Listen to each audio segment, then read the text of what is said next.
Um,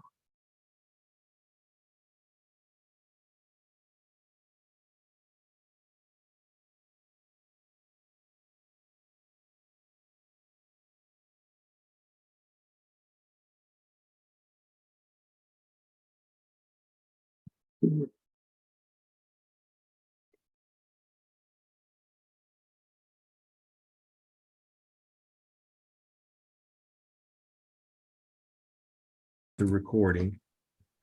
And Ray, if we need to pause this for any blessings or prayers, just give me a heads up.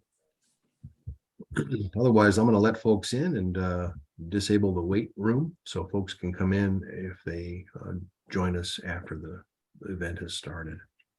Good.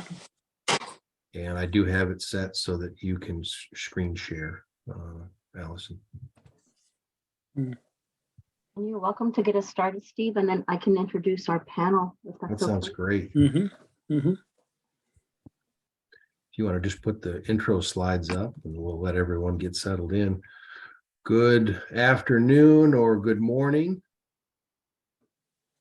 Going to let everyone get settled in here virtually. I see some folks still connecting to audio. I see Robert Begay has joined us. Robert, glad you could be here. I appreciate you. Robert is one of our advisory council members and consultants. Is joining us along with a few others.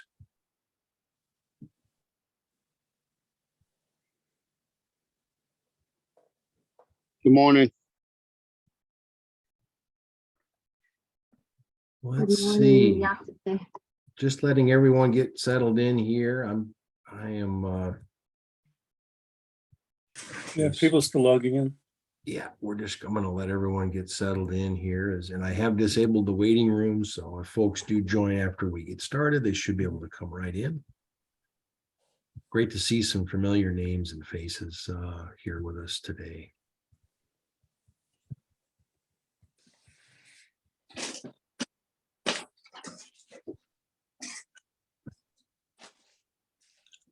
Radhe Shakshi. Robert. Yes, sir.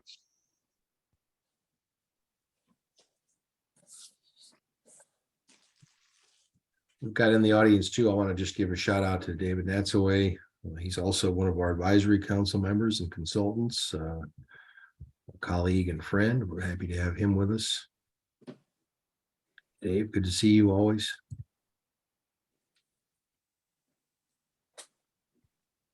Okay, looks like Regina's still trying to get connected there. I think everyone else is plugged in.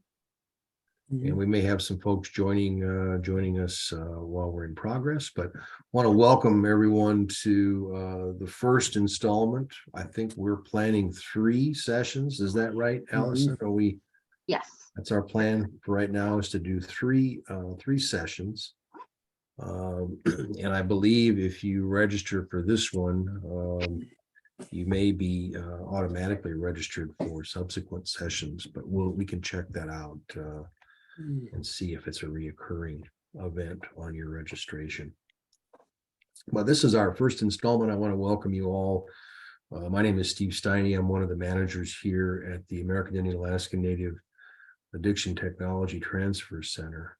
We are a national center here located at the University of Iowa College of Public Health. This is our first event honoring our Native veterans, past, present, and future. Again, it's just great to see everyone, and I'm glad you can be with us today. Let's go ahead and advance the slide. Again, I want to just acknowledge that we are the National Center here at the University of Iowa, and we are part of a larger network made up of 10 regional centers, a National Hispanic and Latinx Center, as well as a national coordinating office located at the University of Missouri. This event is being brought to you today by the Prevention Technology Transfer Center, as well as the Addictions Technology Transfer Center. Next slide. As I mentioned, this event is being brought to you by the ATTC and the PTTC, and, well, let's just throw in the Mental Health Technology Transfer Center as well. This is a collaborative internal effort from our national center. We are funded and supported by SAMHSA. The content of today's event is created by the presenters and does not necessarily reflect the views or opinions of SAMHSA HHS or the National American Indian Alaska Native HTC, MHTC, or the PTTC. Next slide. Following today's event, we will reach out to you. If there are slides that we are able to share, I'll check with Ray and others. We'll make those available to you in PDF format. We're also recording today's event, and this will be downloaded and available on our Native Center for Behavioral Health YouTube archive within 5 to 7 business days. Additionally, at the conclusion of today's event, we'll ask that you participate in a short survey. My colleague, Cam, has placed this link in the chat box. If you don't have time to do that today, we will include this link as well as a QR code in our follow-up email. And you would have an opportunity to complete that short survey at that time. The survey is not mandatory, but we would love to hear back from you. It not only allows us to get your feedback, but it also allows us to continue providing events like this through our funder, our national funder, SAMHSA. Next slide. And I know we're gathered here virtually today, but we would like to take a few moments to acknowledge the land and pay respect to the indigenous nations whose homelands were forcibly taken. This land acknowledgement was created by 3 former members of our team from the Meskwaki and Winnebago tribes. Please take a few moments to read this land acknowledgement.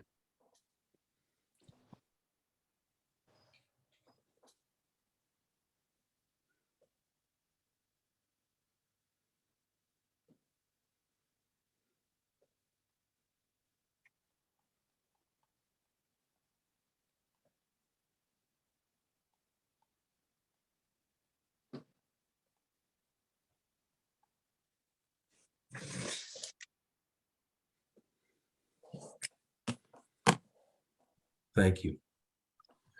At this point, we can go to the next slide. I want to turn the presentation over to my colleague, Allison Baz. She is our prevention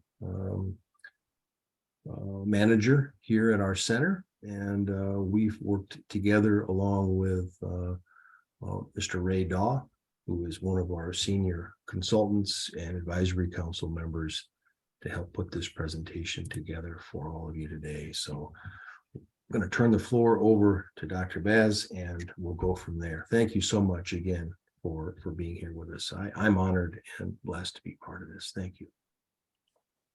Thank you, Steve. I appreciate your attention to this important opportunity to learn from our people in the field, especially our veterans. So I'm Dr. Allison Bays, and I serve in the prevention office alongside Dr. Mr. Steve Stein and Dr. Ana Helena Skinstad, our director. It's really important that we take this time to start our session in a good way. So I'd like to invite an honor song to be shared among our community today.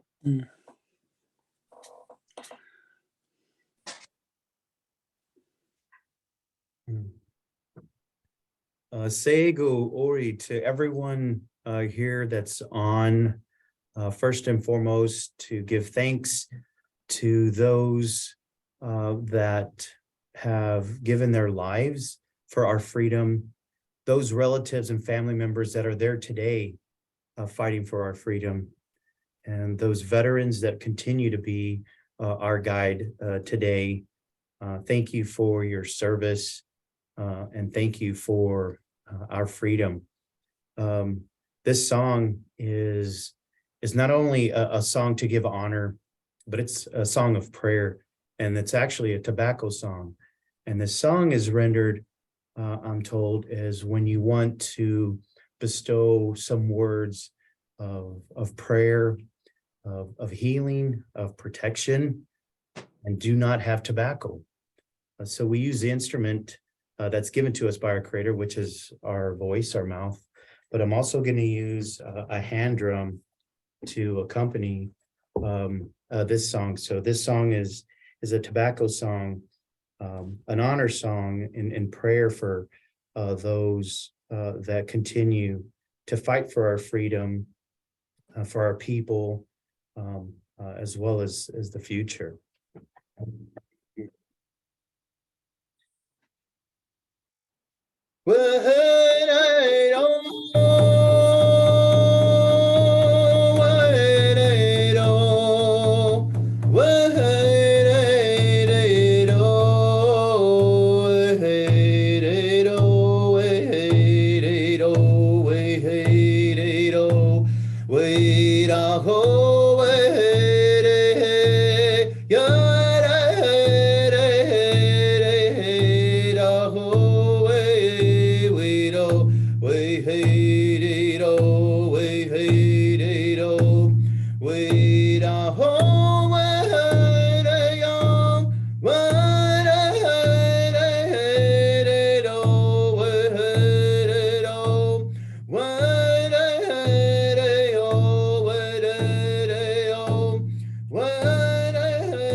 As we come together today, we know that there are a lot of men and women who have served our country and who've done a lot of wonderful things for us to have our freedom. And so, as Dr. Bay said, thank you for that. Thank you for you being panelists today. Thank you for joining us today. And thank you to Mr. Ray Dahl, who's our moderator.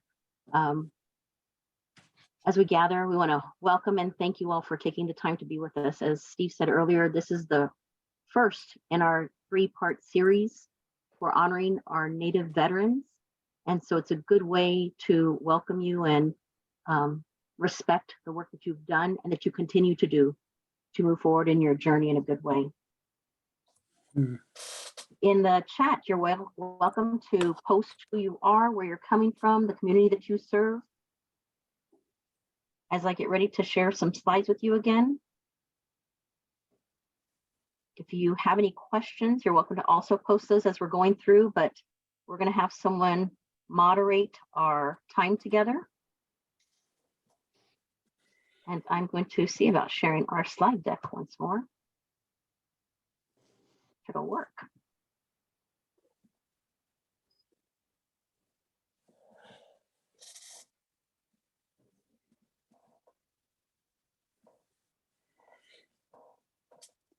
And we have several people who will be sharing their experiences, sharing their stories, and having an opportunity to answer a few questions with us. If this will work well. Can y'all see the slide okay? We have several Diné with us today, and the first is Tanaba Atlohi Natani, who served in the U.S. Navy. And I'm going to allow each person to share a little bit about who they are, where they come from, but to know that she not only served our community, our people, she is also a wonderful weaver. And so it's really good to hear and see about the work that she's done, not only for her country, but for her people in her community. And I'm going to invite everybody to share a little bit about themselves as I go through their slides fairly quickly so we can give them their due time. We also have Rebecca Fineday, who's with the Leech Lake Band of Ojibwe, who served in the U.S. Air Force and grew up in the Cass Lake area and became a registered nurse after her time in the service. And she too will share a little bit more about herself as she gets an opportunity to answer some questions with us. We have Nancy Davis Ortiz, who's of Choctaw descent, who's Lieutenant Colonel in the U.S. Army, and has an interesting story to hopefully share with us today about the work that she did and some of the struggles she faced being a person serving and her continued struggle as a veteran. There are a few more people we have on the line, I believe, with us today. Lois Watts, who will be sharing about in the Air Force. She's retired. As well as Regina Roanhorse Begay, who is Dene and serves as an advocate in the judicial court system in Tohalini. And so I'll invite all of them to respond to our moderator, Mr. Ray Daw. He is a respected colleague, and we love the work that he's done with our community across Indian country as a behavioral health specialist. He's one of our advisors for the prevention office. And we also want to recognize him for his service with the U.S. Army. So I'd like to turn this over to Mr. Ray Daw. Okay. So good afternoon, everyone. It's a pleasure to have you all joining us. And what we'll do, we have a number of panelists online, and I'll ask each of you to go through a round of, introduce yourselves to us. Your name, what branch you served, your role in the military, what your MOS was, how long you were in the service, and then what tribe you're from. Okay, so, and I'd like to ask Rebecca to go ahead and start with that intro.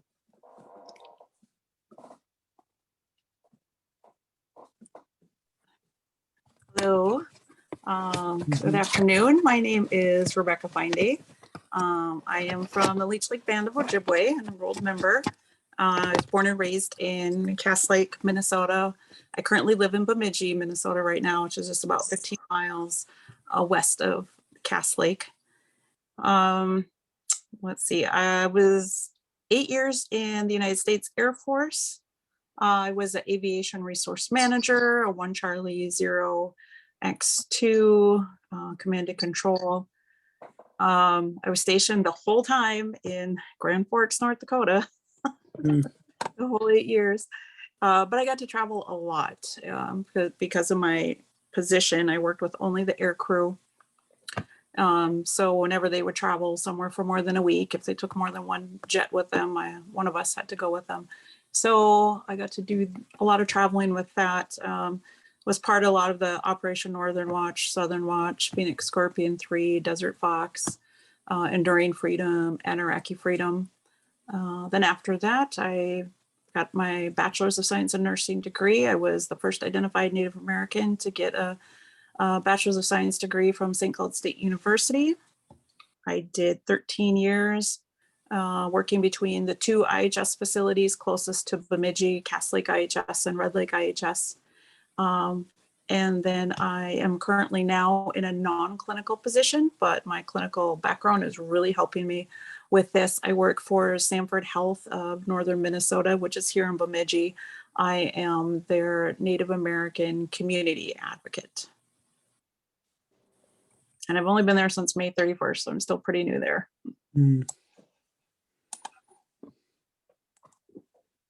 Okay, good, thank you. I'll ask Nancy Davis Ortiz to introduce herself next. Go ahead. Thank you. Hello, everyone. My name is Nancy Davis Ortiz. I'm from Minneapolis, Minnesota. It's where I was born. I am Choctaw through my father and his father. My grandfather was born in Oklahoma. However, I wasn't blessed to grow up in the culture. It's something I have been learning since I retired from the Army, and it's been a huge part of my healing. But I started out, I didn't join the Army till after I graduated from college. My dad was always trying to get me to join ROTC.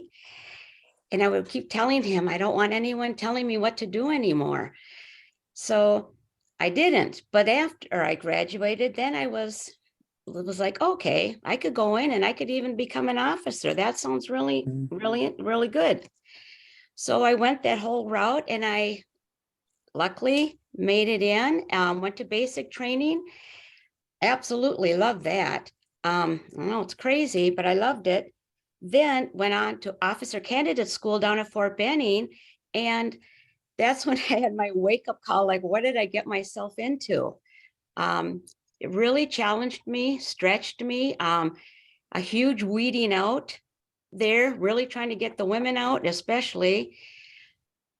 So I had to dig my heels in, and I stuck with it. And thank goodness I graduated. I got commissioned, went to my officer basic course in Arizona for 6 months. And then I went to Germany for 3 years.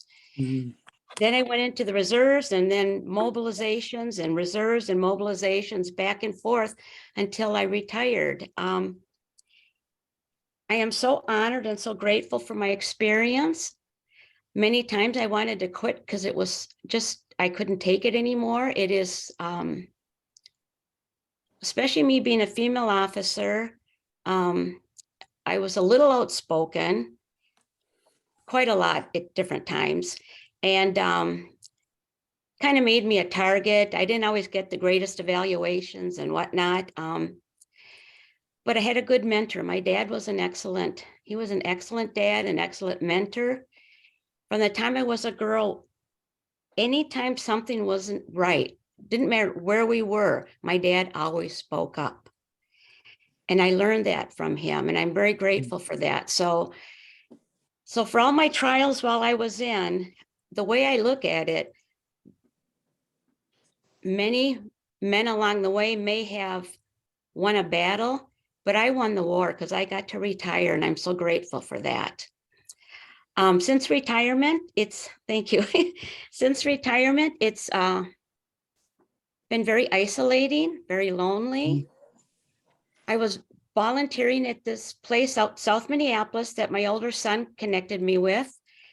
And I met a man named Roger, and he would come into the building a lot. And finally, I got up my nerve to just introduce myself and thank him for his service, because he always wore a veteran cap. And he brought me into an airborne brigade to do color guard.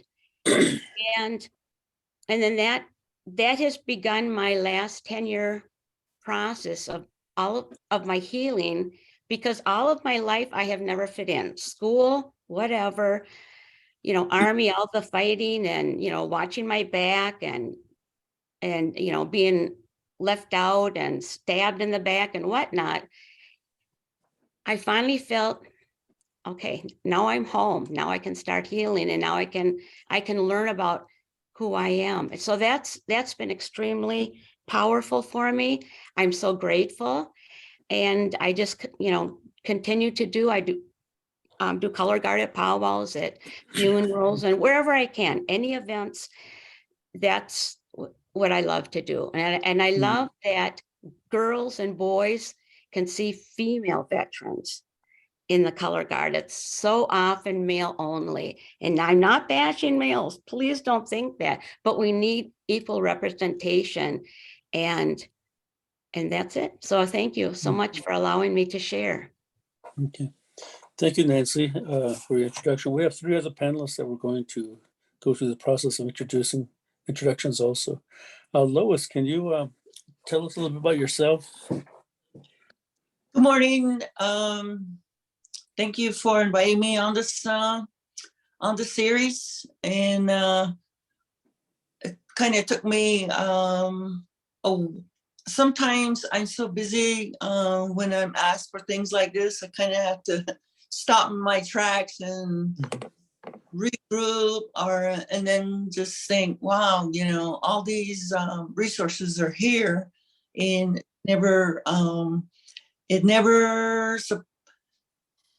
I'm always surprised at how many resources are out here to help us these days. And I'm glad for that. And I was at one of them yesterday, a veteran symposium in Flagstaff, Arizona. So just getting out there, you learn a lot more. And the thing about that is bringing it back. So thank you for inviting me. My name is Lois Watts. I'm Navajo. And my clans are, I'm Bethlejena, which is Black Sheep. Born for Kia'ani, which is the towering house. And then my Nulli on my paternal father's side is Kintlachi, and on my grandpa, on my what we call Chiche is Najatachini. So we identify ourselves by our 4 clans to me. And the thing about that too is I kind of had to relearn that because out of high school I went into the military and didn't come back for like 40 years. Even though I stopped here and there and visited mom and dad, I really didn't get back here to the Navajo reservation until like 4 years ago, between the Navajo reservation and Albuquerque, New Mexico is where I make my home. But I was in the Air Force 23 years. I am so happy I made it to 23 years because let me tell you, the pay that I get is very much worth it. So I just thank God. I thank my mom and dad. I know they prayed for me. So I'm very glad for that. And I was overseas, Korea, Turkey. And while I was at those bases, I got to see other bases. So I feel like I've traveled a lot. And however, at least a good 15, 16 years, I was stationed in the United States. So I'm fortunate for that because I do have 2 kids that grew up in the military while I was in the military. So I'm thankful for that. My occupation in the Air Force was as a health services manager. So we took care of all the hospital programs. I'm not a nurse. I'm not a med tech. Well, semi-med tech, because I think we were all trained to be, take care of ourselves if we were out, deployed and things like that. So health services manager, one of the jobs that I really I'm glad I did, and it was appreciated, was getting the hospitals ready for Joint Commission, passing Joint Commission. That was a very important part. First, it just used to be, there was a Joint Commission type organization, but it was for military hospitals. And then when I was in, it turned to Joint Commission. So I was there during that transition. And then once we did make the transition, then Joint Commission was our new thing. And that was an awesome thing to do, even though it required sometimes 24 hours a day work. I'm serious, 24 hours, you get a nap here and there. But let me tell you, it's worth it. You're providing good quality care as a team in the hospital to dependents or retirees and the active duty service members. So that was very important. I felt appreciated for that. And then education, I kind of missed out on finishing all my education while I was in the military, but eventually I did get my bachelor's degree and now a master's degree in procurement and acquisitions. And so when I retired in 2002, I really didn't know what to do. And then I found myself as a contracting support person. And guess what? I loved it. So I went to, from Albuquerque, where I retired, I went to DC, Washington, DC, to attend a school in residence. I didn't want to be doing online courses, so in residence. So I moved there and I became a contracting specialist. And that was work that I really, really enjoyed. It carried me to a lot of places in the Washington, DC area. I worked for the Smithsonian, I worked for NCIS, I worked for FEMA, I worked for the Army Contracting Command. I mean, it was awesome. But being a veteran, being a military, the organizations kind of knew we had a work ethic. So I was able to get myself known for that. And I progressed in that field. So I'm thinking that I should have been a contract specialist from the beginning when I was 19 years old, but that's how it worked out. So let me see what else. Right now I am fully retired as far as work, professional work. But I do a lot of volunteer work. Mr. Daw knows that. I came back, volunteer with the Veterans Organization here.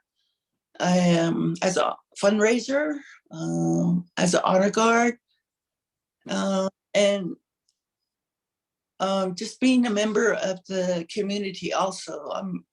I just got myself to be a member of the Community Land Use Planning Committee, which is having a plan for the community to progress in the next 5 years.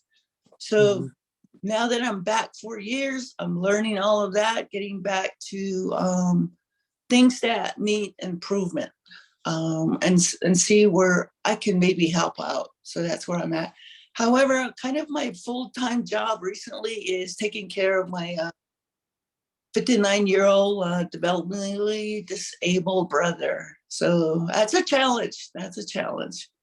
So, but again, I'm glad to be here. I feel like I have a lot of stories also to tell, a lot of experience, good, bad. And at the end, I feel blessed for what I have. Yeah, well. Oh. No, get nothing to know. Oh. Gina and John, no, how did you want? Quick. At the Hudson. Okay, hi everyone. My name is Regina Roanhorse and I am presently working for the Navajo Nation Judicial Branch. I am a court administrator. I'm really blessed to be a part of this panel and I apologize to the organizers for not getting back right away.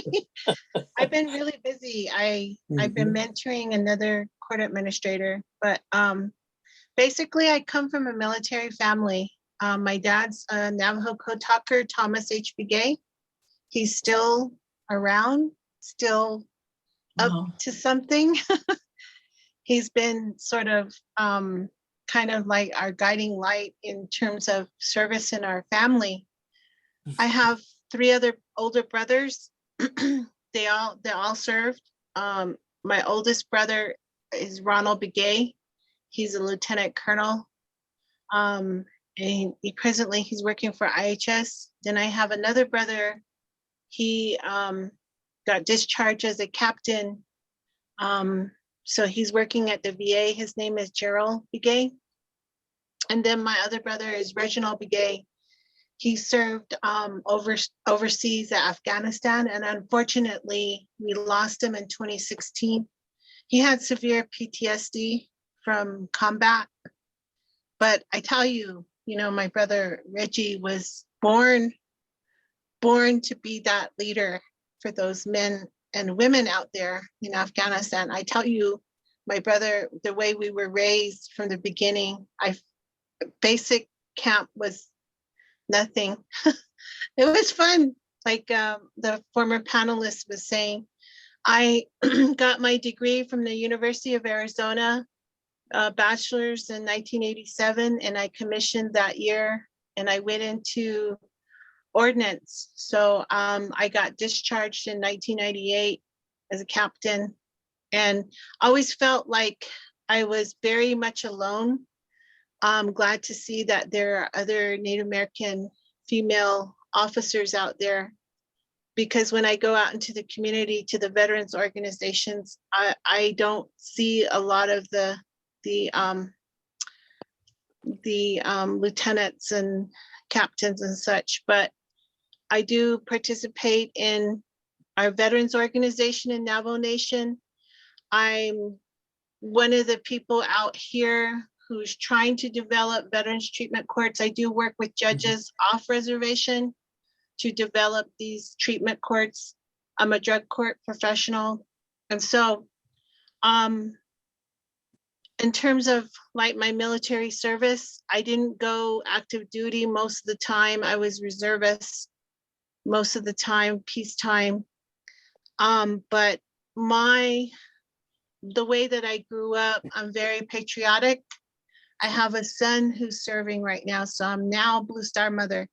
His name is Christopher Roanhorse. He's a second lieutenant infantry officer and stationed right now at Fort Benning, Georgia. So, you know, that military service goes way back. My dad, by the way, is not only a Marine, he served in the US Army in Korea. So he's also a Korean War veteran, just FYI, in case you see him out there, tell him chosen frozen rocks, because he's always talking about his Army service.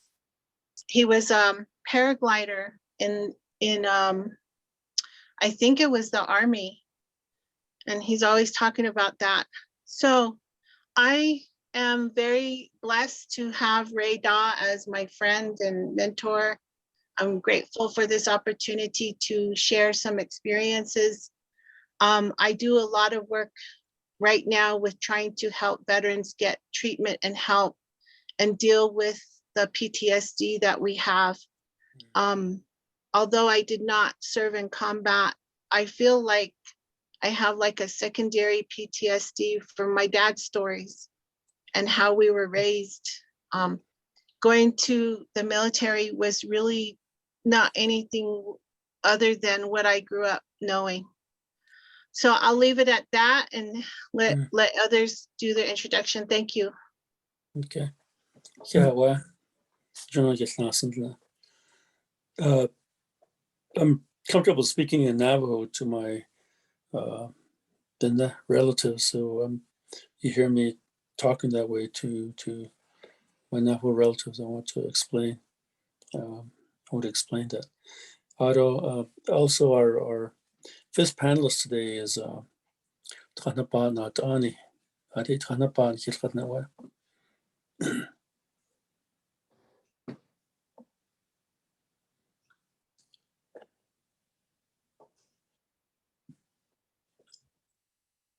Probably unmute yourself.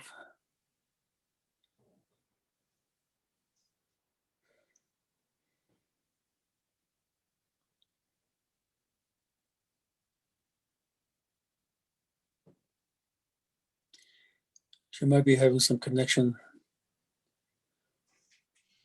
issues. She's online, but can't see her or hear her. Okay. Well, let's start our presentations from our four relatives who've given us their time and energy today. And we'll go through the same order, okay? Rebecca, then Nancy, then Lois, and then Gina. What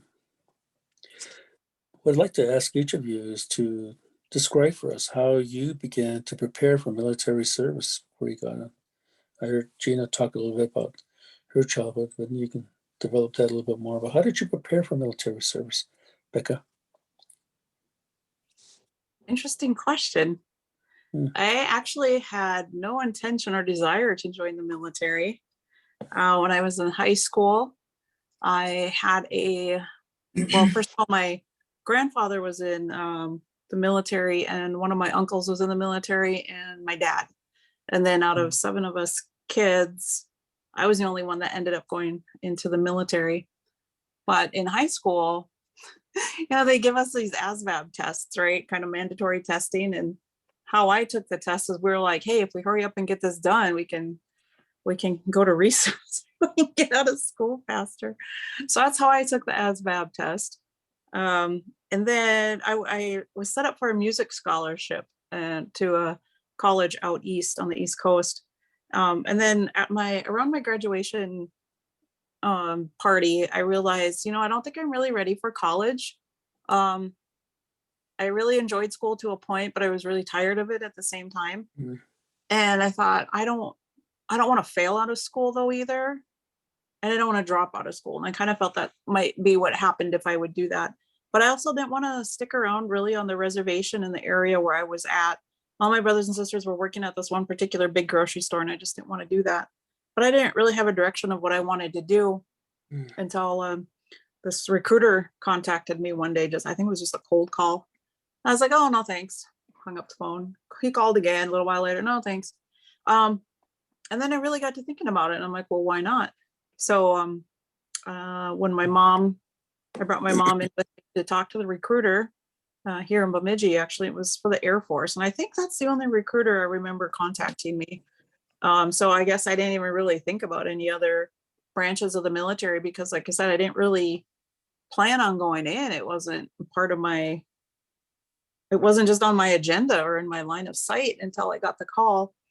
So we talked to him a little bit about it, and I signed up, and my mom cried, and I didn't really know what to do, but I thought, well, this will be something I can do. I'll try it and see what happens.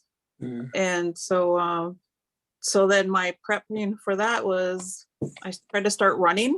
I went to the gym and was running a little bit with my sister because we knew about, you have to do, have to run a certain mileage in a certain time frame. And that's kind of really all I did to prep for that. Like I said, it was kind of a spur of the moment. I graduated, in the spring, and by November I was off to basic training in Texas. And I do have to say I'm really appreciative of my recruiter though. I hear a lot of horror stories or untruths maybe, or embellishments that some recruiters may have had, but I feel like my recruiter was he really gave it to me straight. And but I think too, my dad being when he was in the military, he had given me a lot of pointers. He had a lot of problems in the military. He was dishonorably discharged. He didn't finish his 4 years. He was in for the Korea era, but I feel like he really prepared me for basic training part. They're going to yell at you, they're going to do this, they're going to do this, but it's really just to kind of break you down and then bring you up as a unit. Don't take it personally. They're really there just to help you. And I think that really, really helped me get through basic training. And the hardest part for me with basic training was being away from my very, very close family. And I couldn't just pick up a phone and call them. When I wanted to, you had to earn that privilege or wait for a certain time. And I think that was the hardest part of basic training for me. But I feel like my dad really helped prepare me, mentally, spiritually, emotionally, to go into basic training. And I credit him and my mom. My mom sent me letters every day, basic training. And I guess that's really how I prepped. It was just kind of kind of a spur of the moment thing, really, though. But I wouldn't change it for anything. Very interesting story. Thank you for that. Gosh, such a rich history you have. Let's see if Tanapa can join us and do her introduction. Tanapa, are you there?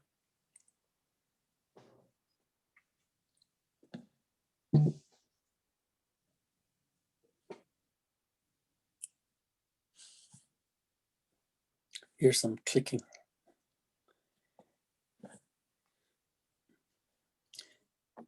She's chatting with me that she can hear everyone. For some reason, her She may need to, if. speaker's if- not working. Yeah, she may need to go to the up arrow by her mute button on the bottom of her screen there and just make sure her microphone and her Mm, speakers are hooked up right. okay. Yeah, she's on her phone. So Okay. while we wait for Uh, her. If you try star six might. Okay. Yeah, might I'll open it up work with too. that. And then meanwhile, Nancy, can you describe for us how you prepare for the military service? Okay, thank you. Mhm. I'm enjoying everyone speaking today. Just this is really a wonderful experience for me. So thank you. Like Rebecca, I hadn't thought about the military either. And it wasn't, but I mean, both my grandfathers had been in World War I. My dad was World War II. He was in the Army Air Corps. He was a nose gunner for a Liberator 24.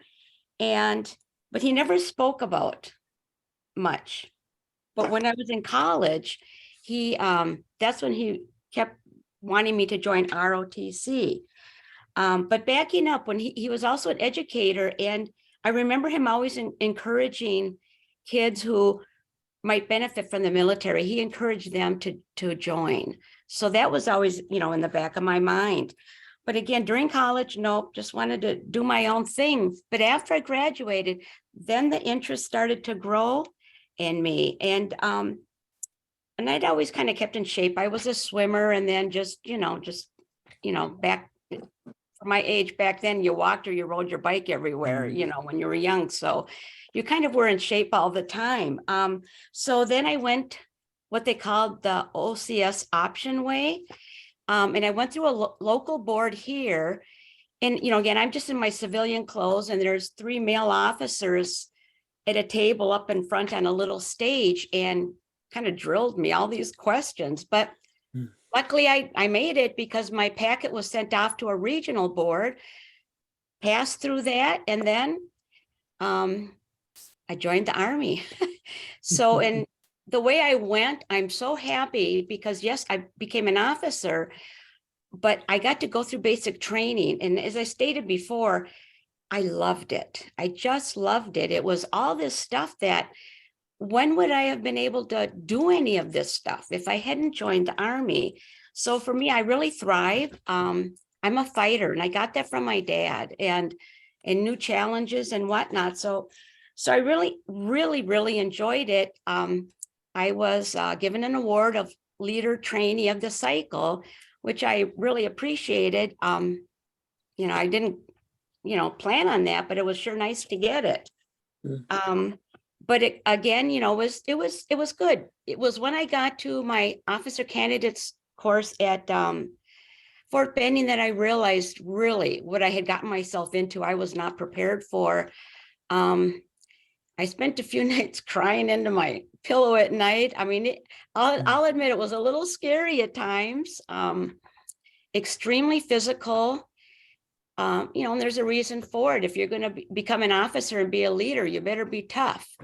So they pushed you all the time. But again, it was like, I'm not going to fail. I'm going to make it through.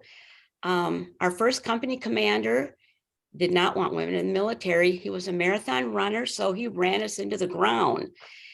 And he had not just women, but lots of men throwing up always after these runs. And a lot of people didn't make it through, but it was like, you know what?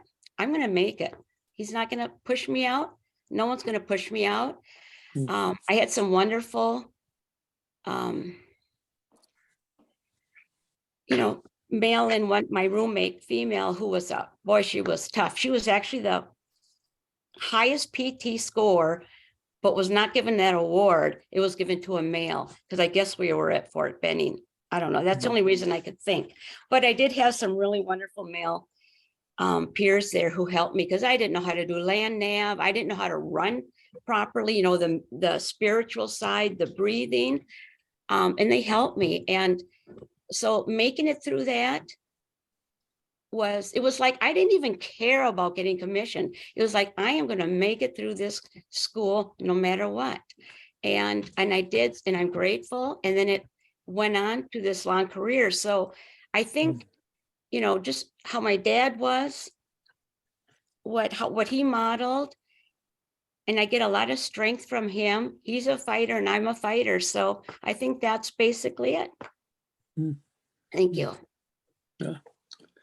Thank you, Nancy. Thank you. Wow, fascinating. Lois, na.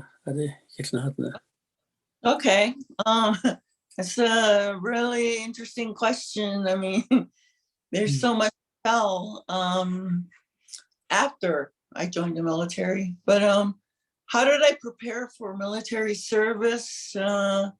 Zero. I was naive. Had other things on my mind probably. Even I made good grades. I made very good grades. I was salutatorian. I was an athlete. So I thought I did well on those two things. I didn't know about scholarships. I didn't know about college. I think it was also, we were just kind of surviving, getting through high school, because I didn't have an easy childhood, and probably like a lot of people. I mean, growing up on the reservation isn't easy, even though it's near off the reservation, it's still hard. I was in boarding schools about 6 years before I got to a public school.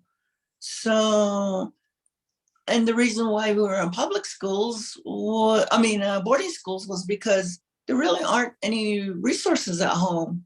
There's no, my mom had to work, my dad had to work, and they're just busy surviving themselves, it seemed like. So just kind of in that culture of, day to day. School was very important. School was very important. And I'm glad, because that carried me a long way. So I was just surviving. And then I think my counselor and my coach, nice people. And I think they realized that maybe I don't have a direction here after I graduate. So they steered me towards an Air Force recruiter. And where I started, and I'm so thankful now that it was an Air Force one, because we all talk about war stories, my friends now, and they say they should have gone in the Air Force, but I'm so glad it was an Air Force person.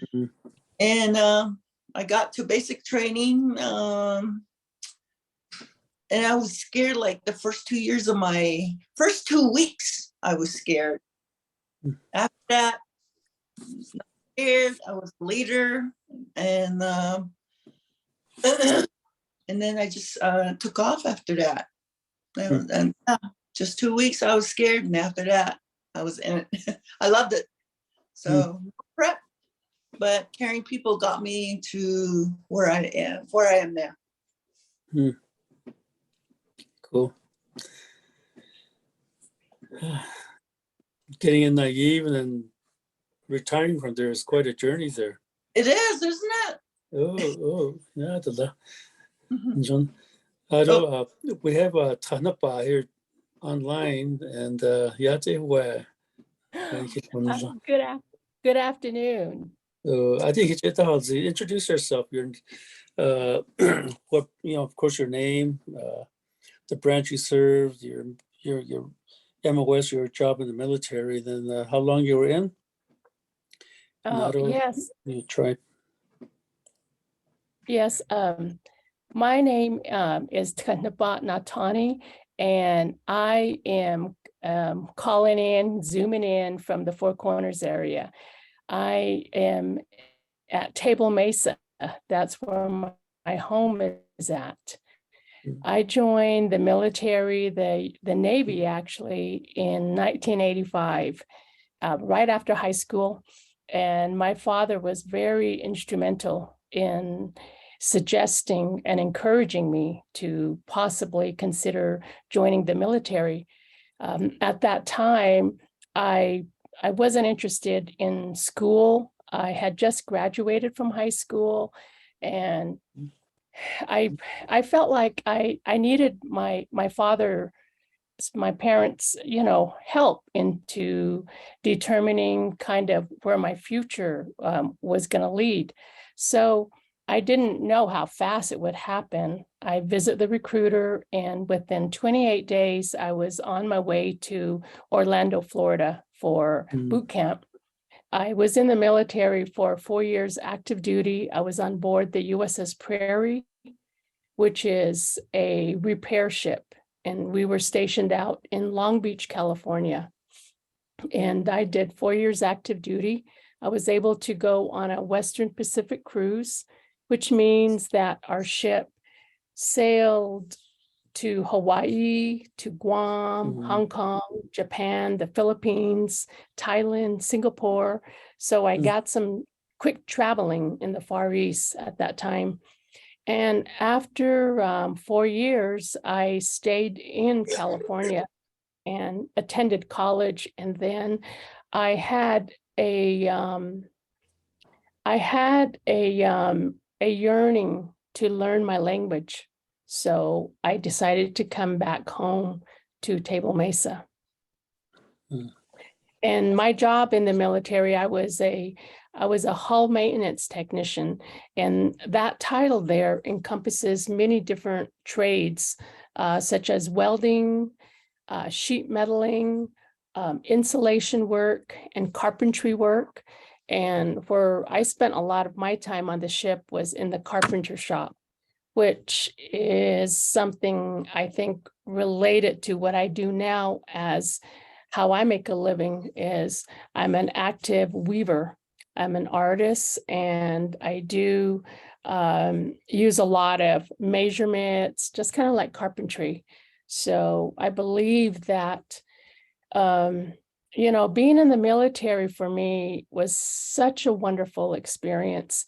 And just the other day, I was with my mom, and I mentioned to my mom, who is 85 years old, that one of the best things that I did for myself, and that I'm just so happy that my dad, my late father, Leo Natani, encouraged me, was to join the Navy, to join the military. He was such a big support. And because I've had many, many opportunities, it groomed me so well as a young adult. So I had a great, and I did active reserve duty. I came home and I took a break a little bit. But as you know, if you've been in the military, you are groomed in such a way that the experience follows you, and you carry yourself, you do certain things how you were trained. So I did some reserve duty. And right now what I do is I'm a weaver, and I'm also a rancher. So I feel like I'm living what my path should be. Yeah, what my path should be, because when I was on active duty, 2 years into my active duty, I was in the Philippines, and I believe our holy deity, the Spider-Man and Spider-Woman Navajo deities, visit me, and they visit me and helped me to remember that I'm a weaver. And now I'm 55, and that's what I do as my main living. And it wasn't in the Philippines that they visit me. So I've really had some, wonderful experiences. And one more thing is to my fellow Dene relative. I am the Mini Hogan clan, Hawathanen, and I'm born for the Hamas clan, Maedeshkijni Bashishchin, and my maternal grandparents are the Mexican clan, and my paternal grandparents are the Steep Rock clan.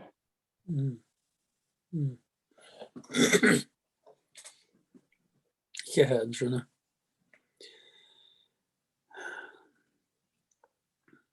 Gina and John, Yilnadna, how did you prepare for military service? Well, like I was telling everyone, I grew up with a Marine and an Army veteran. Mm. So we affectionately call him the general because when he says, I'm coming to visit, oh my gosh, to run around, make sure you're ready for inspection. And from a very young age, that's how I grew up. That's how all of us grew up, was just be prepared, be ready. I still do that, like still have this thing. We were taught to run in the morning. We're taught to be mentally prepared. So when I was going to U of A, I used to walk by the ROTC program, and I just kept walking by and kept walking by, and I'm like, you know, my dad was always encouraging me. I think it's just my dad was a big influence on all of us. He's a very positive person, by the way. He's a very vocal person. I think he could have been like an attorney because he's like a policy person. He's very intelligent. And he was just always promoting, go further, go do it.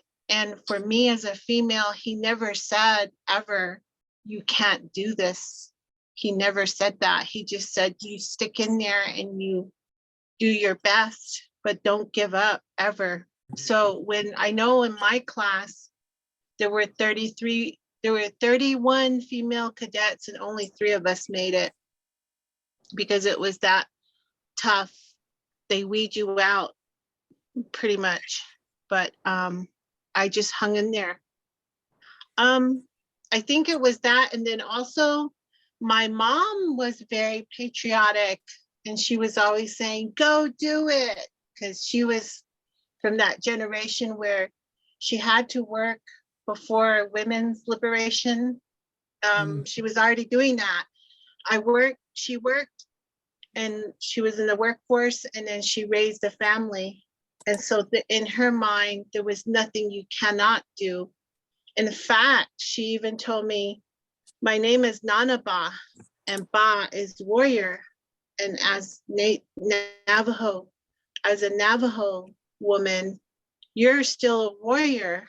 You're not ever gonna not be a warrior. You're gonna be going through a lot of tough things in your life, raising a family. If you're doing that, she used to talk like that. So there was nothing like a barrier in my mind of, I can't do this. And so my influences were my parents. Thank you. Yeah, Gina. I'm really just amazed at your stories and fascinated by what you're sharing with us. And I'm seeing in chat, as you probably will, the same kind of remarks at your stories. Aro, how did you prepare for military service? I want to say before I begin, this is so wonderful, this platform. I feel a loving camaraderie, and I appreciate that. It's very nice for me to be invited to join all of you and to hear from the 4 different directions of where you all are from. I appreciate that. I think that my upbringing prepared me for, going into the military. First, my paternal grandmother gave me my warrior name is Tkanaba, and she lived in a small community and saw tremendous changes from the using the transportation of horses to the wagon to the automobile. So I believe that she was possibly concerned about the culture and the weaving, perhaps if it was going to continue. So as a child, she gave me my Navajo name of Tk'naba, which the previous speaker said that the Ba, B-A-A has a connotation to war. So my name is Tk'naba Ak'ohagi, which means coming into battle with weaving. So I think for me in preparation, perhaps my paternal grandmother might have set that vision. And then as I grew up, I had 3 older brothers who taught me how to be tough.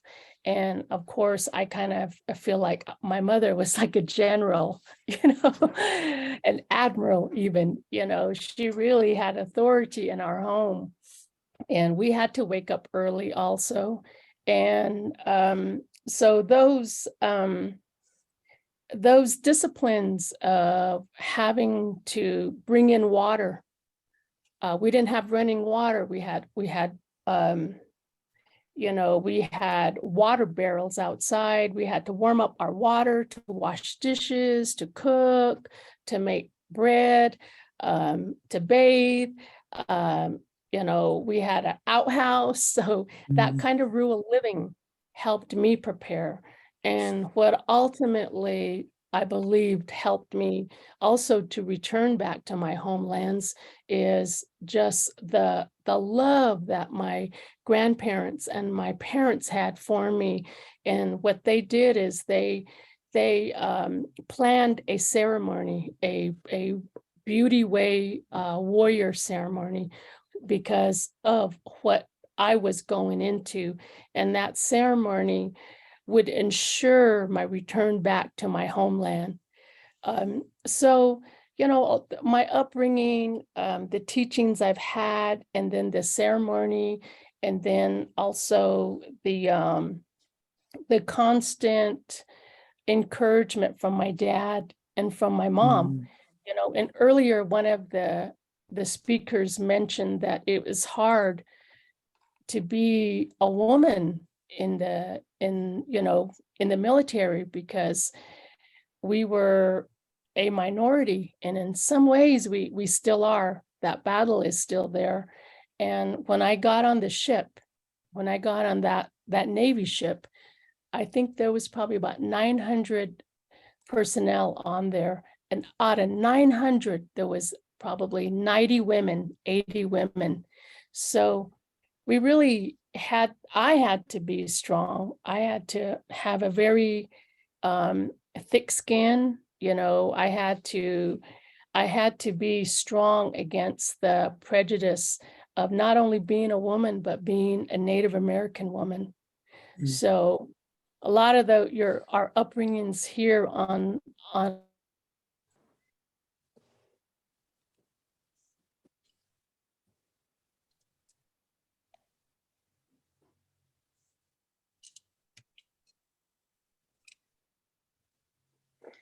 I think she froze on us, Ray. I think we lost connection. As Tk'naba mentioned, she's up in the northern part of Navajo land, and she doesn't have Wi-Fi, so she's working off mobile data and her laptop. So connectivity in the area where she's joining us from is challenging. And pretty soon we'll see her unfreeze and rejoin us pretty soon. I think she's probably logging off and logging back in. So in the meantime, we'll wait for her to come back for a little bit. But I'd like to hear Rebecca tell us about your experience as a Native veteran after you've been discharged and rejoined civilian life. How has that experience been as a Native veteran? Well, I think the first thing I did when I got out of the military, well, I was still technically kind of like on, what's that called?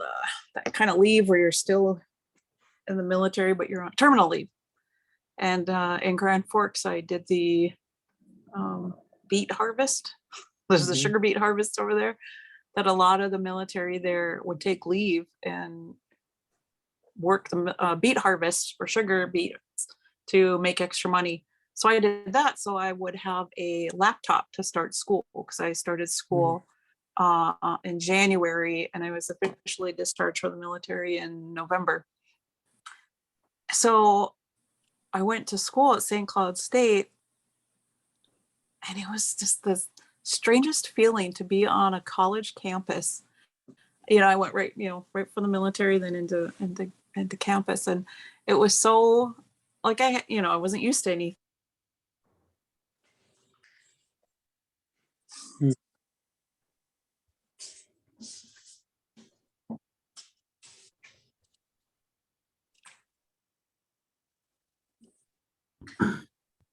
Rebecca, I think you're muted. Am I? Oh, there we go. Now you're Yeah. back. You're back. Okay, I don't know. The whole thing went blank for a minute. Okay, so what was my point? I forgot where I was now. So being on the college campus, yes, it was so strange. All these buildings, all these places to go. I had a college map. I had these things, but I was so disoriented. And I thought, you know what? Just give me my M16 and throw me back in the desert. I can't do this college. How do people do this right out of high school? Are you kidding me? This was very strange. And then, of course, there were people. It was a pretty diverse campus, but nobody there really looked like me or anybody I could really identify with. So I kind of hid out in the library, which I really like reading, and books and libraries are kind of like my comfort anyways. And then I don't even remember how, but somebody finally got me connected with the American Indian Center on campus at St. Cloud State. And then that became my home away from home. That became my comfort place between that and the library, because then there were people there who looked like me. We had shared stories.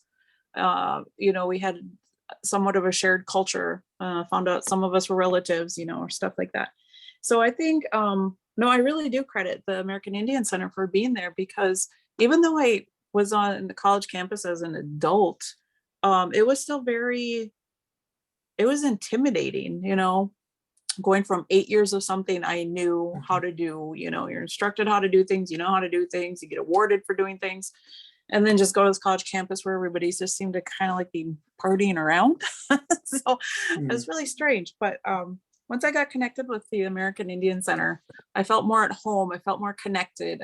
And St. Cloud actually isn't far from Bemidji. It's only like 2.5 hours, but I still felt really like I didn't really want to be there until I got connected with the American Indian Center. And they were so excited, not only just to have me as a Native American student, but that I was a veteran too. So I got to, once I got a little bit more comfortable, I got to do a lot of things.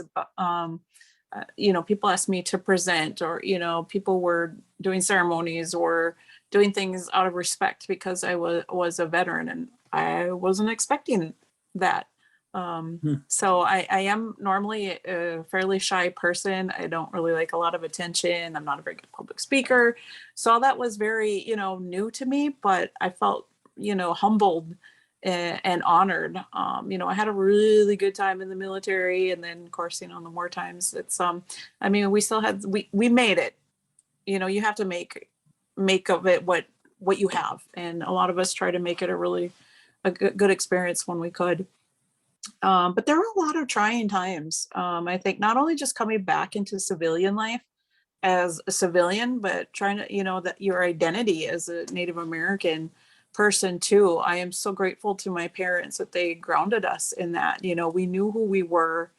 But it was in the military where I had my first exposure to the negative effects of the Native American mascots in sports. Growing up, it really wasn't a big deal to me. I did the tomahawk chop watching, the Atlanta Braves, and Chief Wahoo was just a funny caricature. But when I was in the military, that's where I got exposed to the harmful and negative effects of it.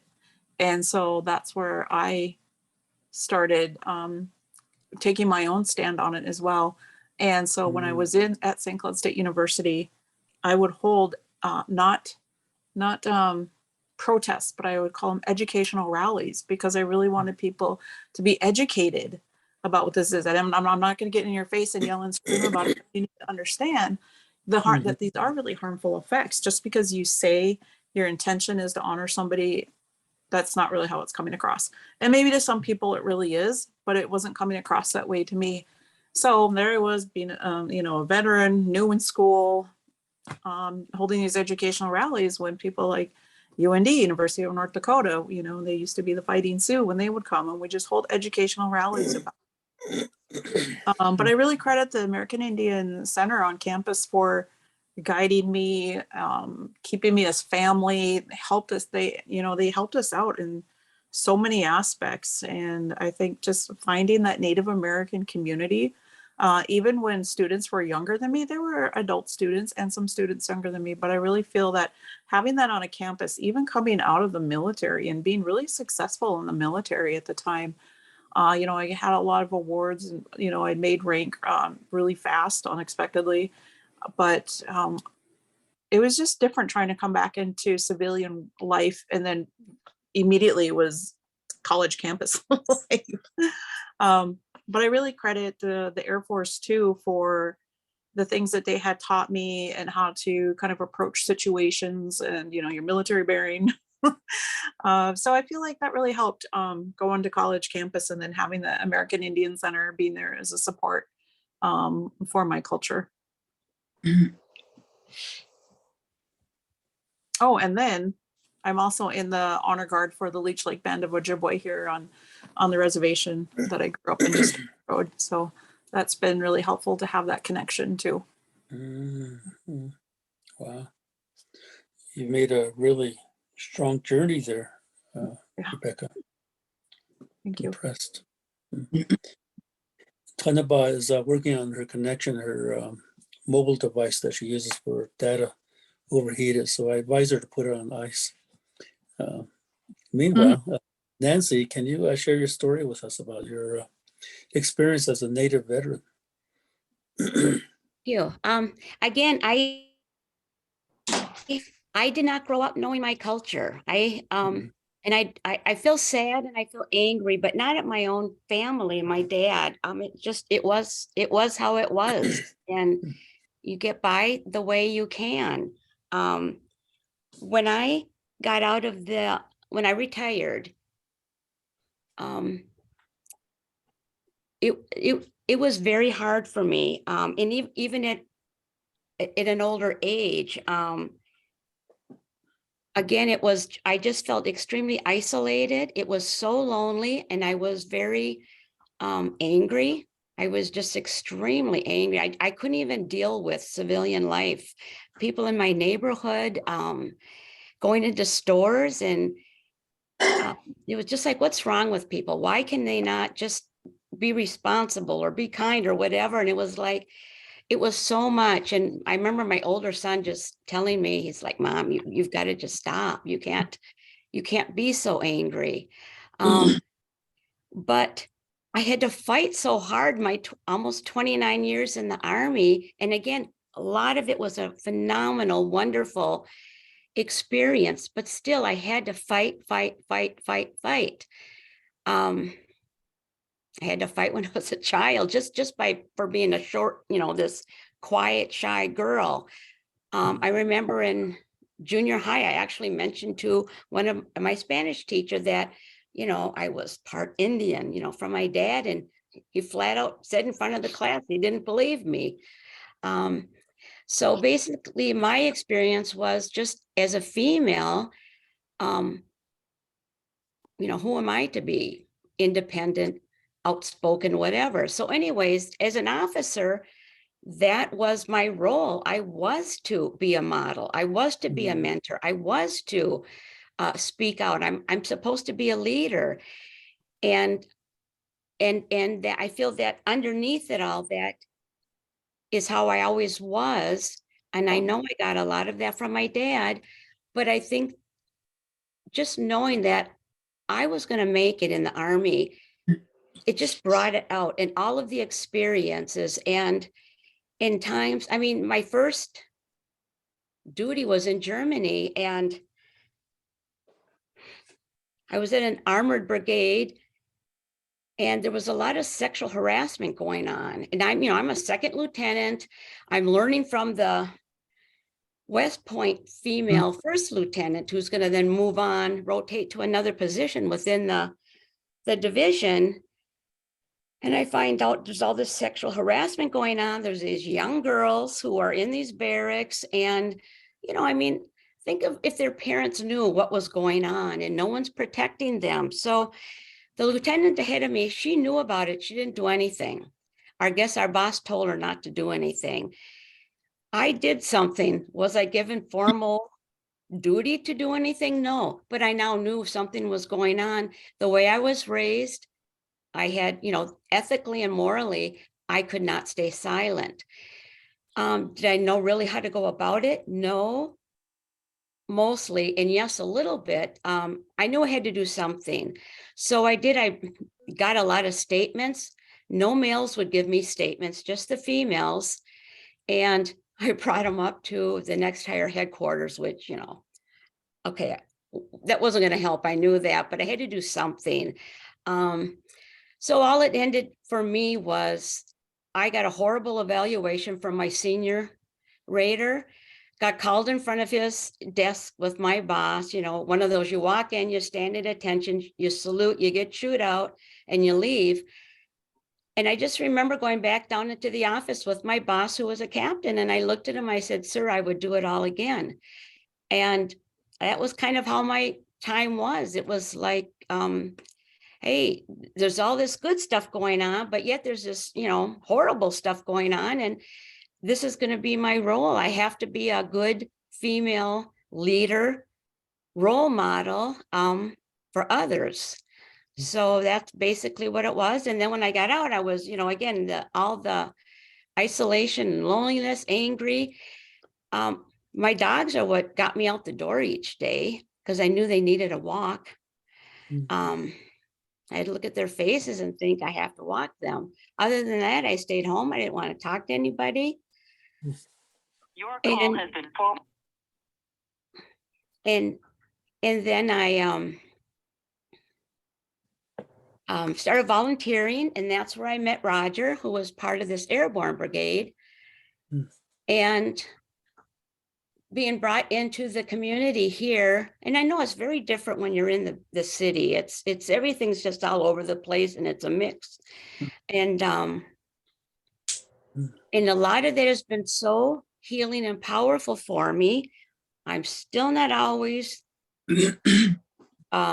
recognized or brought into the group by a lot of the male veterans.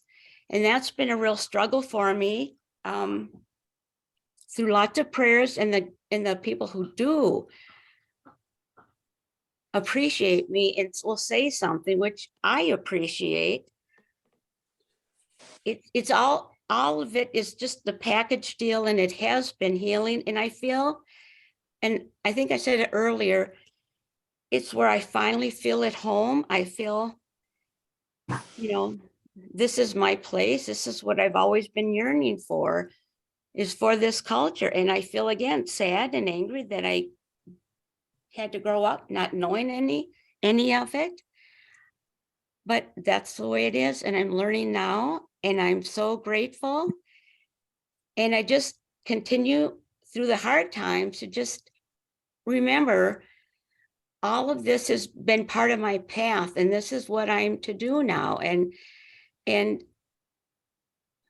our girls they need to see this. They need to see females leading, speaking out. I mean, there's been, even recently, I've made a choice to do something at a powwow that we had been doing, and someone who was a non-veteran told me not to do it. And it's dance when they sing the veteran song. And it's like, no, we'll do this. And I had one other male veteran dance around with me, but the others stood still. And, that's hurtful, but yet, no, I'm proud. I want to lead. I want to be strong for all the girls out there and the young boys watching that. It's important. I have a voice. I'm going to use it. I have a lot of experience. I am respectful, and that's the way it is. So that's been a huge part of my healing, just getting along and not to be so angry. Not that there aren't, episodes. I am human, but I'm grateful for it all. So that hopefully that helps.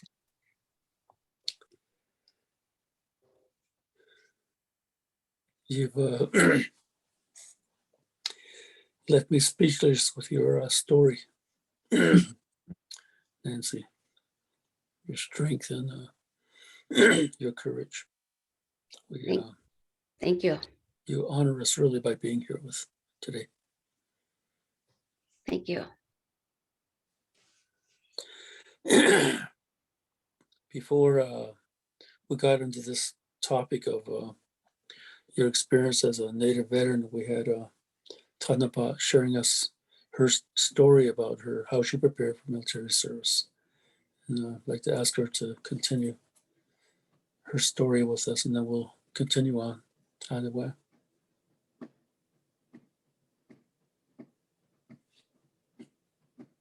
Can't hear you. I'm sorry, I keep getting bumped off. I live out here in the desert, so this is just kind of part of the whole process. This is as good as it gets for us. I'm happy to be here, returning again. And I don't know where it bumped me off at, but I had perhaps you could tell me if everyone heard that, I had a ceremony done, and, my upbringing living out here in Navajo country in a rural area helped me to be able to get up at 4 a.m. or 3 a.m. And then all the disciplines that you receive in boot camp. I think that being here, living from home among grandma and my parents, that's what helped me to prepare. And I believe that's from a lot of our indigenous cultures, our indigenous families out there.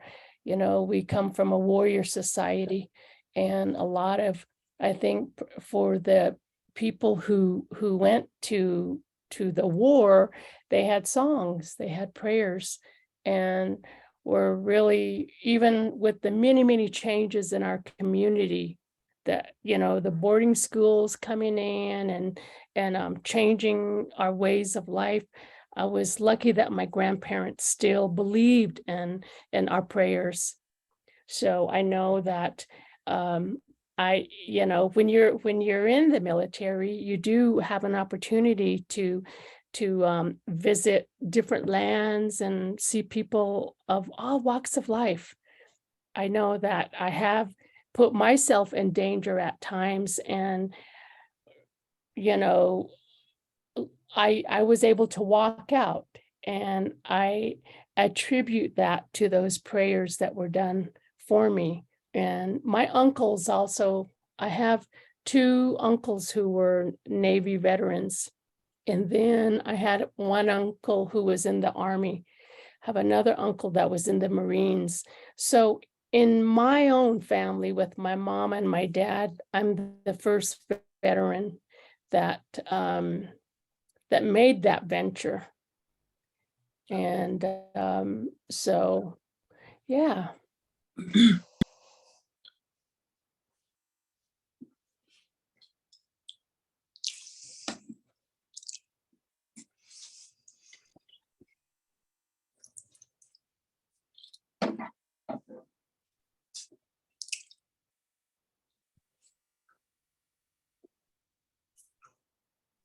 Chatting away, and I muted myself. Sorry about that. But Lois, can you share with us your story and about your experiences as a Native veteran? I have a lot. All summer. But I want to go, I wanted to make sure that I do want to thank my mom and dad for having the ceremony for me also when I left. a lot of times, I'm sure I'm not the only one, but we have diseases in our family. We have especially alcoholism in the family. So I was kind of, my siblings and I kind of grew up in that environment. And that's what I called surviving, thinking and doing things in day to day. And we all are doing well, despite all that. But there's a lot of what to me I would call PTSD that happened. And so I was just busy concentrating on my life when I left for the military. And I loved that life so much. Everything was there. I think I gained weight also. And interestingly, that's where I got introduced to alcohol too. For me personally, the military. Not when I was in high school. I stayed away from that. But it was in the military, that's where I picked, which kind of affects how, as a Native American, that experience after retirement, because it kind of carried into that. And I recently did take care of a lot of problems that I haven't had too much thought about until I realized one day, you know, I need to concentrate on myself, and I did. And then I feel better for it. I'm stronger. But after I retired from the military, 2002, my kids, two of them were my two kids, they were in college. So it was like immediately I needed employment. I needed to continue to make money.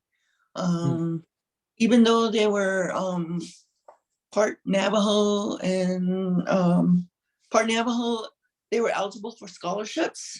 So that helped out a lot, but immediately that was like my primary objective is a job, a good job. So that's why I'm so happy I found a job in a career field that I like, and I moved from Albuquerque to Washington, D.C. to go to school for that and get my master's in that. But that's where a lot of my concentration was. And I was in the military life too, because Washington, D.C. is an area where there is a lot of military. I mean, families, veterans, it's a military world out there, I think, in the DC area. And I so much fit into it, and I loved it, and I stayed there. I stayed there 14 years. And so that was kind of like after my military life.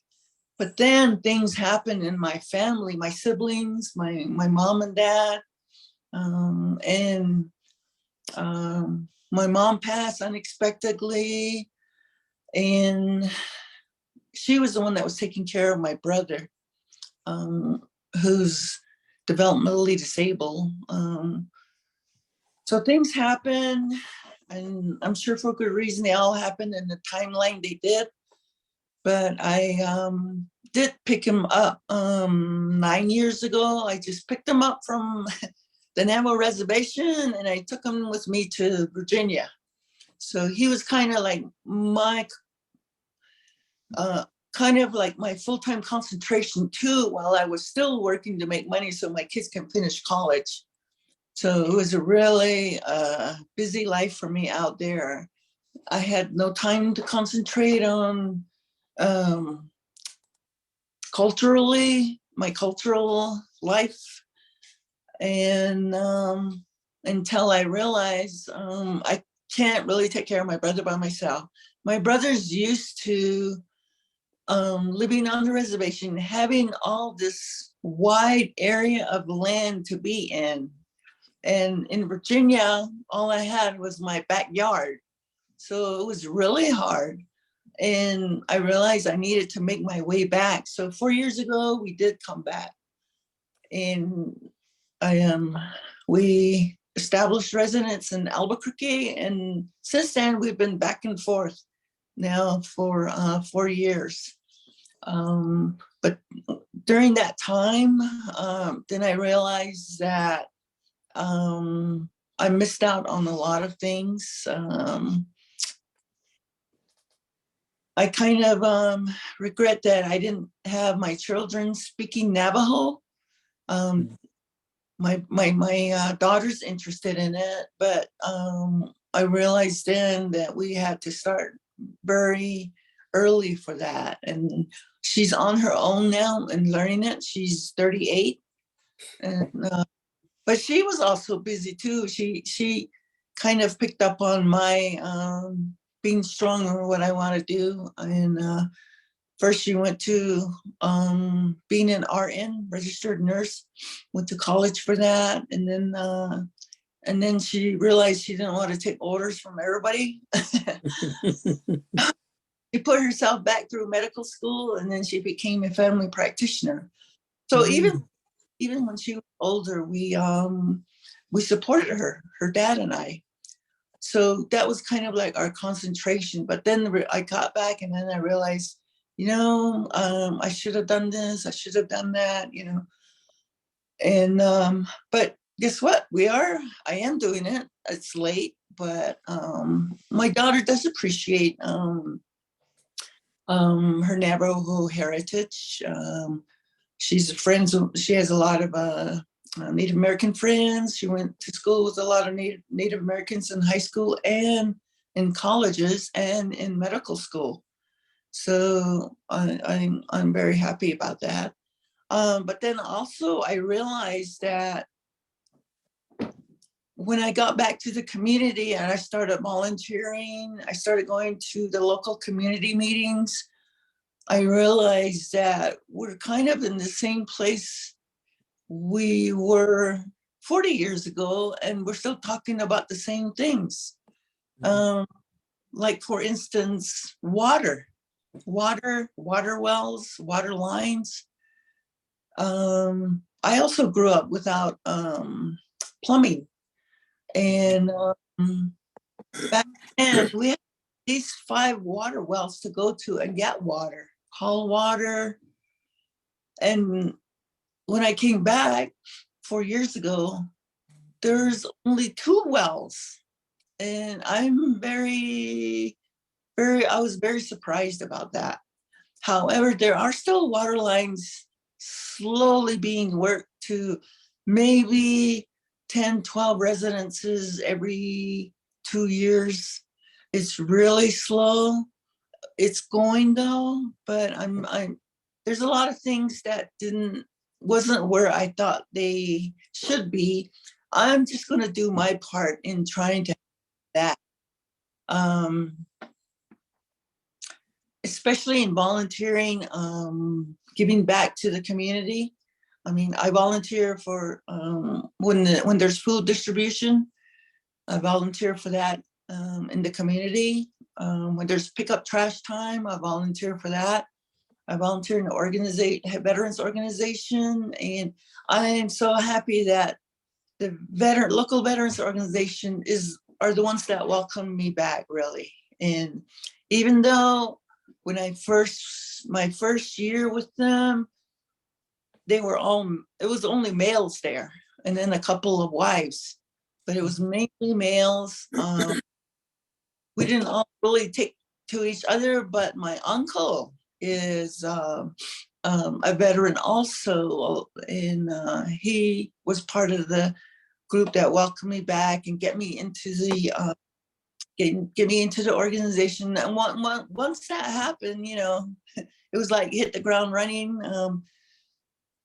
I'm a member of the Honor Guard here when we need to be. And I am just very glad that our local veteran community is where things are happening for me. Getting welcome back, learning things culturally, and then mixing that in with our veterans. needs. I like getting information and then giving that information back. And I want to make sure we don't miss any information also. So that's where I'm right now. I'm not the only one, I'm sure, but just kind of in a different way is how my life as an American went after retirement. So that's You've been on a really good journey there. mhm. And I agree, you've been a really good cornerstone for our organization. Lois and I are in the same veteran organization. And there are quite a few things that wouldn't happen without Lois at the table and leading us.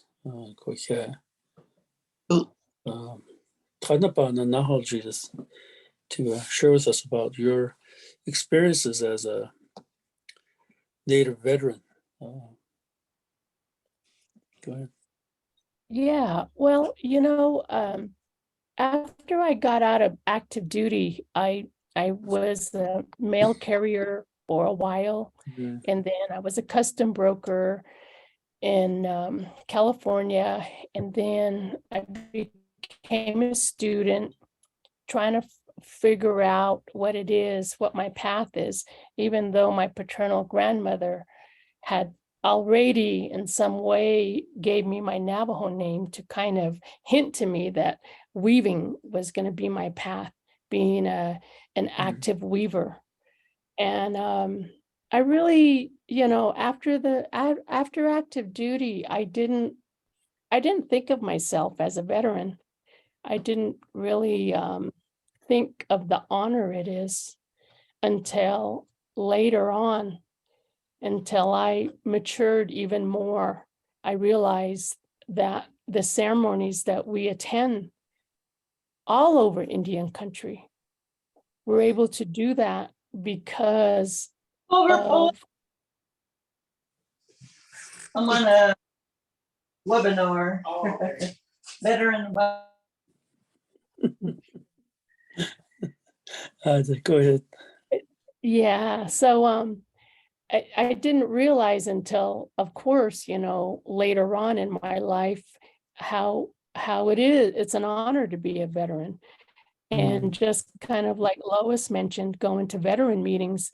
When I first attended a meeting, it was mainly men that were there. And I really didn't know the order of the meeting, the Robert's Rule of Order. And when I wanted to speak, I was told it's not the time to speak. And so, yeah, it was a little awkward at first, but I realized a little later because of the freedom we have. And as I think when I was 18, I just turned 18 when I joined the military. In my mind, honestly, I didn't say, I want to protect the freedom. I didn't say that. I didn't believe that. I didn't know that. And so, it's a journey. It's a journey. One of my favorite Navajo co-talkers was the late Mr. Hawthorne. And I believe he is from west of Gallup area. And I heard him speak, and he had spoke of when he enlisted and he was on his way to boot camp. And at boot camp, he was told there's a war that's happening, and maybe the commanding officers told him that. Someone told him that there's a war that's happening, and if we don't win, the Japanese will come. And he thought about his homeland. He thought about his mom, the sheep herding, the life way, the very quiet, slow, life ways of Navajo country. So when I think of that, and I think about my time in the military and present day now, I really see the value. I'm very grateful for that I'm able, that we still have ceremonies. I mean, we have to fight for them, and we have to fight to learn our language too. I am 55, and when I was about 22, I said, I want to learn my language. And I came home to Navajo country, and I'm not as fluent, but I would say maybe I'm 85% fluent, maybe 80% fluent. And I'm still learning. That's the beauty of our philosophy, is that we'll always learn. And I want to encourage that to my fellow, panelists on the board. We're learning. Don't feel like it's too late. Don't think it's too late. There's always time to learn, to keep learning. And but now I'm honored. Yeah, I'm honored to be a veteran, and I used to be more active in my organization, but because I have a ranch and I'm now a grandmother also, and I take care of my granddaughter almost on a full-time basis, and I have sheep, horses, and my elderly mother that I spend time with. So my time isn't, I'm not allowed to have to spread out too much. But I'll tell you, about a month ago, I found my dress blues that and it had my name when I went to boot camp, and I saw my dress blues, and I thought, my goodness, I thought I lost this, and I'm gonna get it dry cleaned, and I want to put it in a special place, because when we have our ceremonies, I want to put it up, and I want to put my medals on it. I didn't get many medals, because I was in for 4 years, so I got like my good conduct, I got Battle E, I got a Sea Service ribbon, a couple of gimmies is what they call it. You enlist and they give it to you. But one of my most treasured one is the Navy Achievement Medal. And I worked hard for that when I was in the reserve. And after I got that, I gave that medal to my mom. And I said, Mom, I want you to have this. And so she has the original, and I have another copy of that. But yeah, so it's a beautiful journey, a treasured journey. And like I mentioned the other day to my mom, how I'm just so grateful, of all of what has come about. Sometimes I do wonder what it would be like if I retired. Would I be? I don't think I'd be a weaver, And so, what I know, I'd like to share something, because I just got it today in the mail, but I don't know if you can see this too well. But this here is it says National Heritage Fellow from the National Endowment for the Arts. And this year in 2022, I was selected as a Heritage Fellow for being a weaver and being a rancher, a shepherd. Thank you. And so, yeah, I often think, what would my life have been like? But however, I'm very happy where I'm at now. I needed to come home, and without the military, without me being in Subic Bay, Philippines, the deities, I don't believe, would have visited me to remind me that my name is Tkanabat the Weaver. So everything is like how it's supposed to be for me.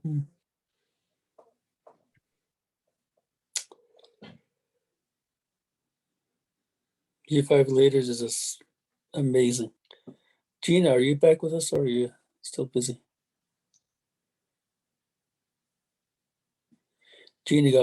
Regina got called off to handle a case that. Oh, yes, I'm here. Okay. Gina, Yes, I was listening part way, Mm. but Oh. you want to know what it's like to be a civilian?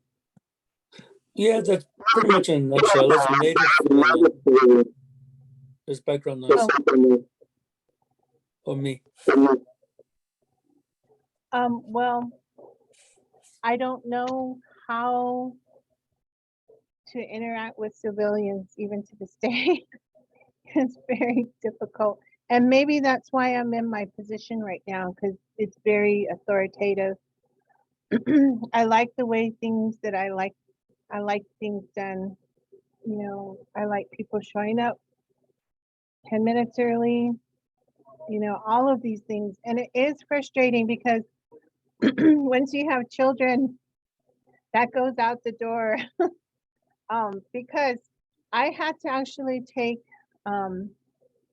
parenting classes because I realized that the way I grew up was not how it should be, even though I never thought that way. So, I mean, I had to do a lot of work on myself. When my brother came back from Afghanistan, even though I'm in the military, and it was very hard because I understood what he went through. But at the same time, he's not the same person.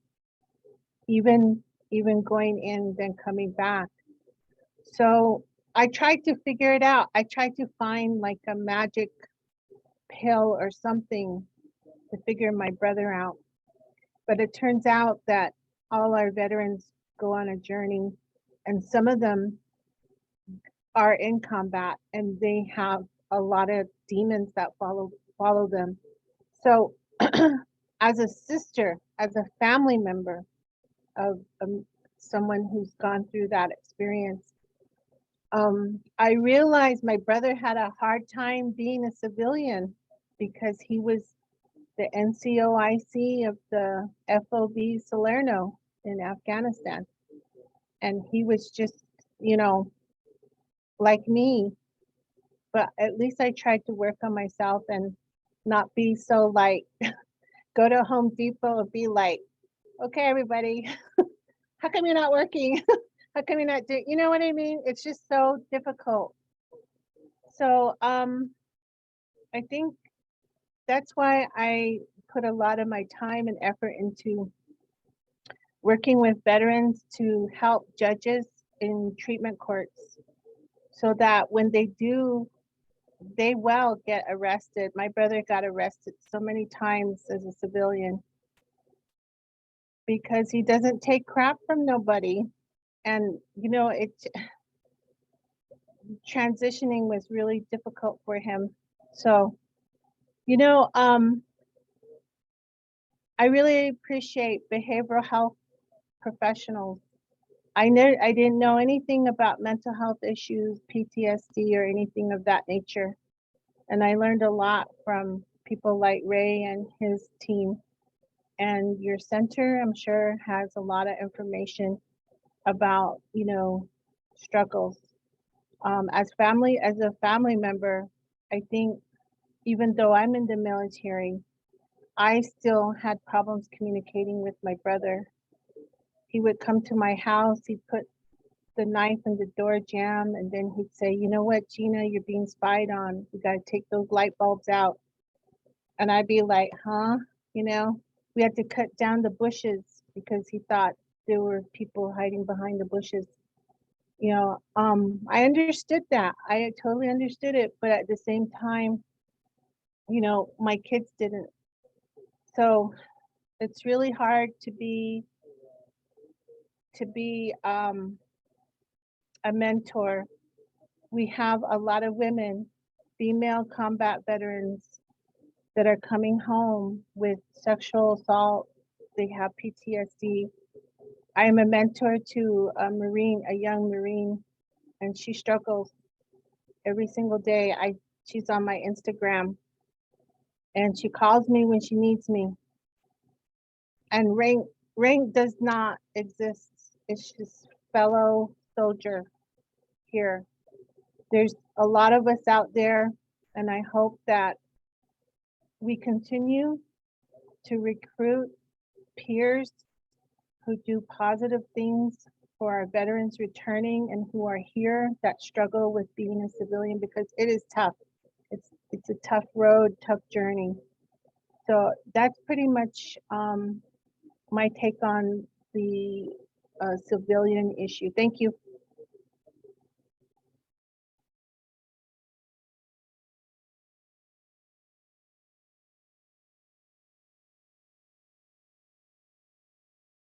You're muted, Ray. Yeah, thank you very much for your words, sisters and relatives.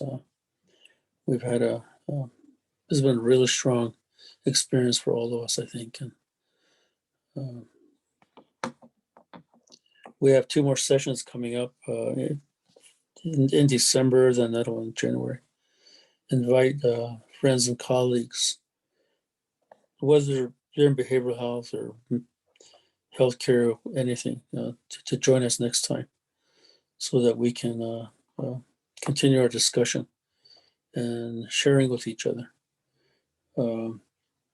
And Rebecca, Nancy, Lois, Gina, and Tanaba, we'll be in touch with you to lay out how the next session is going to be, how we're going to structure that. So really been an honor meeting you, all of you guys, ladies, today. Is Robert with us? Che. Kuyate? Can you hear me? Yeah, I can hear you. It's Che. Can you close us out? With a prayer? Oh, Baguchi. So Hajon Olex, Mano Stan, Chita Yadeke, Tetlistan, Twistan, Charge, Hayov Ka, Hachayaki, Hajayaman, Nadan Kai Nadan, Talidin and Tani, Sisna Gento, the post in the bench at the count, the Joli, Nan can wait, Nitoni, Yajani, Tony, Yate of Moon A, I need not on the phone. Ni larger than a phone, ni catered on the phone. Ni Harchin, ni Likud. Ni Kaigi, ni can have a snaggy. Bit of a Hayada how take the outside and dark. But when you give Joe was not a star, a Joe yard ever, but could not a little. But when it's but other honey yet or the Jono but hope not that's kind of a Chian leaning cool. Cool the bar chili, but never kept a okay yard at Kuya yada Horiano left in that cool. There said out there now was the leader, but it has all the last time cool. Kuya Hakuhashin, so last saw it and the cool. They even not a Majon then so the schnick. I need so cool. I don't cool. Ni can't that jaggy. I find dark cool. But out yada Yajitina up no needle. Even that there said out there. Oh, Janasti, oh, Janasti, oh, Janasti, oh, Janasti, oh, Janasti. Yeah, and we will see you in a month or so, everyone. I'm just going to take me a while to process this through this afternoon. So thank you very much, and blessings to you, Kaja, for joining us, Robert, and offering us your prayer. We'll be in touch with you, and have a great day. Thank you. Miigwech, Shahiha. Thank you, Nalit Sam. On behalf of the Native Center for Behavioral Health, Steve Stein, Cam Marsengale, Mr. Ray Daw, thank you for moderating, and to our women who serve their country in the military service, but also serve our Native communities across Indian country. It's important work that you are all doing today. Thank you. Hope we see you again. Allison, when's the next broadcast? December 1st. I put it in the chat. December 1. Okay. Oh, there it is. Yeah. We'll see you then. Thank you, everyone. Thank you.